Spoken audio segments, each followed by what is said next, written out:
বারবার স্যার বলেছেন যে আমার খাবার ঠান্ডা হচ্ছে, আমি গিয়ে বসবো। আমি বললাম স্যার প্লিজ একটু সময় দিন, আর মাত্র অল্প কয়েকটা আওয়ার স্যার, একটা আওয়ার, তারপর আমি আপনাকে বসার জন্য অবশ্যই সুযোগ দিব, সময় দিব স্যার। থ্যাংক ইউ স্যার, একটা আওয়ার বাকি আছে স্যার। থ্যাংক ইউ, কিছু বলার জন্য অনুরোধ করছি। আসসালামু আলাইকুম।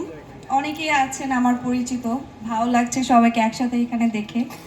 এবং যেই ক্যাটাগরিতে অ্যাওয়ার্ডটা পেয়েছি, শিউলি মালা, শিউলি এখানে যে চরিত্রটা করেছেন সে হচ্ছেন মৌসুমী আপু। সে হয়তো আসেননি, বাট আমরা দুই বোনের একটা ক্যারেক্টার এই কাজটা আমরা করেছিলাম এবং কাজটা আমরা অনেক আগে করেছি। এখন এটা অন এয়ার যাচ্ছে দীপ্ততে, এবং আশা করছি দর্শক এটা পছন্দ করেছে বলেই আমি আজকে বালা চরিত্রে এই অ্যাওয়ার্ডটি পেয়েছি। এবং এই যে যাকে আসলে ধন্যবাদ না দিলেই না, দুদুল ভাই, যে আমাকে অনেক পছন্দ করে এবং আমাকে অনেক স্নেহ করে ছোট থেকেই। সো ভালো লাগছে। এই টিমে আরও অনেকেই ছিল, শ্যামল ভাইয়া ছিল, এবং অনেক বড় একটা টিমের কাজ এটা। এবং অবশ্যই ভালো লাগছে দীপ্ত আমাকে ফার্স্ট টাইম অ্যাওয়ার্ডটা দিল, খুব ভালো লাগছে। এবং সবাইকে ধন্যবাদ, এবং আমার জন্য সবাই দোয়া করবেন। আসসালামু আলাইকুম। অসংখ্য অসংখ্য ধন্যবাদ।